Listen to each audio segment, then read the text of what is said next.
ஜல்லிக்கட்டுக்கு அனுமதி வழங்க வலியுறுத்தி அதிமுக எம்பிக்கள் நாளை பிரதமர் மோடியை சந்திக்க திட்டமிட்டுள்ளனர். இது தொடர்பான கூடுதல் தகவல்களை தொலைபேசி வாயிலாக எமது டெல்லி செய்தியாளர் அரவிந்த் தருகிறார். அவரிடம் கேட்போம். வணக்கம் அரவிந்த். அதிமுக எம்பிக்கள் பிரதமரை சந்திக்க நேரம் கேட்டிருப்பதாக சொல்லப்படுது. அது பத்தி விரிவா சொல்லுங்க.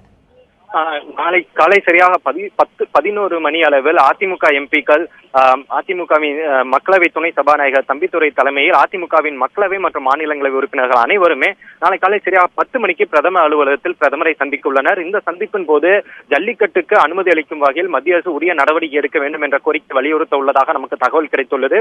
கடந்த 2-3 தினங்களுக்கு முன்பாகவே அதிமுக எம்பிக்கள் தரப்பிலிருந்து பிரதமர் அலுவலகத்திடமிருந்து நேரம் கேட்கப்பட்டிருந்ததாக தகவலை நாம் முன்பே பதிவு செய்திருந்தோம். இந்நிலையில் இன்று மதியம் அந்த நேரம் கேட்டதற்கான அனுமதி கிடைக்கப்பெற்றதாகவும் நாளை காலை சரியாக 10 மணி அளவில் அதிமுகவின் அனைத்து எம்பிக்களும், அதாவது மாநிலங்களவை மற்றும் மக்களவை உறுப்பினர்கள் 49 பேரும் மக்களவை துணை சபாநாயகர் தம்பிதுரை தலைமையில் பிரதமரை அவருடைய அலுவலகத்தில் சந்திக்க இருக்கின்றனர்.